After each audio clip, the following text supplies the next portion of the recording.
கர்த்தர் அதிசயங்களை செய்கிறார் ஊழியங்கள் வழங்கும் ஜீவ வார்த்தை. கர்த்தருக்கு மகிமை உண்டாகட்டும். இந்த நாளிலே உங்களை சந்திப்பதில் கர்த்தருக்குள் பெருமகிழ்ச்சி அடைகிறேன். ஜீவ வார்த்தை மூலம் ஆண்டவர் உங்களோடு பேச போகிறார். கர்த்தருடைய வசனம் ஜீவனுள்ளது, அது ஜீவ வார்த்தை. அது உங்களோடு பேசும், உங்களுக்கு அற்புதங்களை அது செய்யும். ஆண்டவர் தம்முடைய வசனத்தை வெறுமனே அனுப்புவதே இல்லை. பூமியில் மழை அனுப்புறது மாதிரி தான் வசனத்தை அனுப்புகிறாராம்.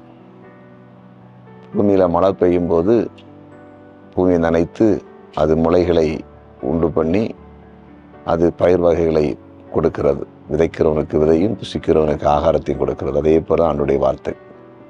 கர்த்தர்களோடு பேசி உங்களை ஆசீர்வதிக்க போகிறார். இன்றைய ஜீவ வார்த்தைக்கான வசனம் சங்கீதம் 18:21. கர்த்தருடைய வழிகளை கை கொண்டு வந்தேன், நான் என் தேவனுக்கு துரோகம் பண்ணதில்லை. கர்த்தருடைய வழிகளை கை கொண்டு வந்தேன்.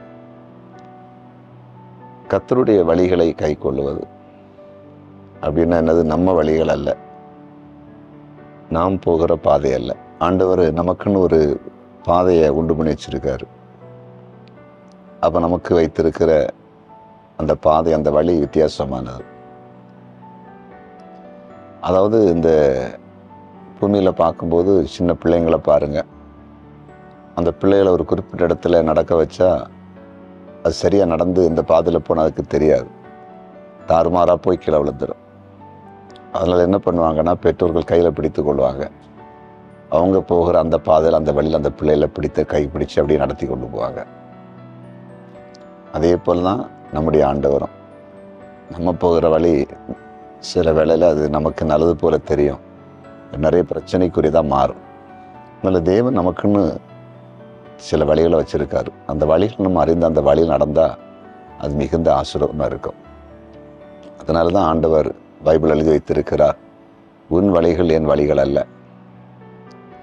உன்னுடைய நினைவுகள் என் நினைவுகள் அல்ல. பூமியிலிருந்து வானம் எவ்வளோ உயரமாக இருக்குதோ அவ்வளவு நம்முடைய வழிகளை காட்டிலும், நம்ம நினைவை காட்டிலும் அப்போ நமக்கு வைத்திருக்கிற வழிகளும் நினைவுகளும் பெரிதாக இருக்கிறதா. அதனால் சில வேளையில் நாம், அதாவது இன்றைக்கு இந்த ஜீவார்த்தை கேட்டுக்கொண்டிருக்கிற நீங்கள், உங்கள் பாதையிலே உங்கள் வழியிலே நீங்கள் விரும்பினபடியே போய் பிரச்சனைகளை சந்தித்து கொண்டிருப்பீங்கன்னா இன்றைக்கி ஒரு தீர்மானம் எடுங்க.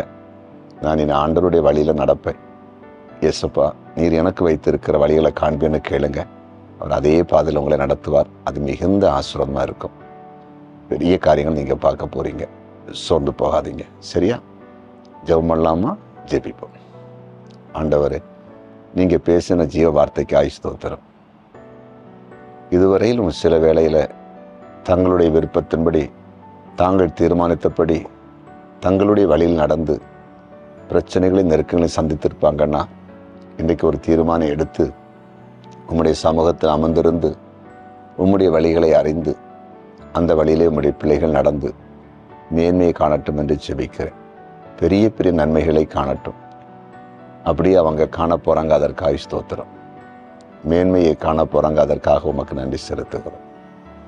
வியாதிப்பட்டவங்களுக்காக ஜெபிக்கிறேன். இப்பொழுதே உம்முடைய அற்புதமான சுகமளிக்கிற வல்லமை வியாதியஸ்தன் மேல் இப்போது இறங்கட்டும். அந்த பலகீனத்தின் கட்டு இப்போ விலகி போகட்டும். வியாதி விலகி போகட்டும். சமாதானங்களுக்கு சமாதானத்தை கொடுங்க. ஆண்டவரை, இன்னும் இந்த நாள் பிரயாணப்படுகிற ஒவ்வொருடைய பிரயாணத்திலே கூட இருங்க. ஒவ்வொருவரும் எதிர்பார்த்திருக்க நன்மைகள் எல்லாருக்கும் இன்றைக்கு கைகூடி வரட்டும். குறிப்பாக பிறந்தநாளை காண்கிற அனைவரும் இன்றைக்கு ஆசீர்வதிக்கிறேன். திருமணாலை காண்கிற குடும்பங்களை ஆசீர்வதிக்கிறேன். மேன்மைப்படுத்தும். கர்த்தருக்கு ஊழியம் செய்கிற தேவ பிள்ளைகளை ஆசீர்வதியும். நீர் ஜெபத்தை கேட்டீர். நன்றி. இயேசுவின் நாமத்தில் பிதாவே, ஆமென்.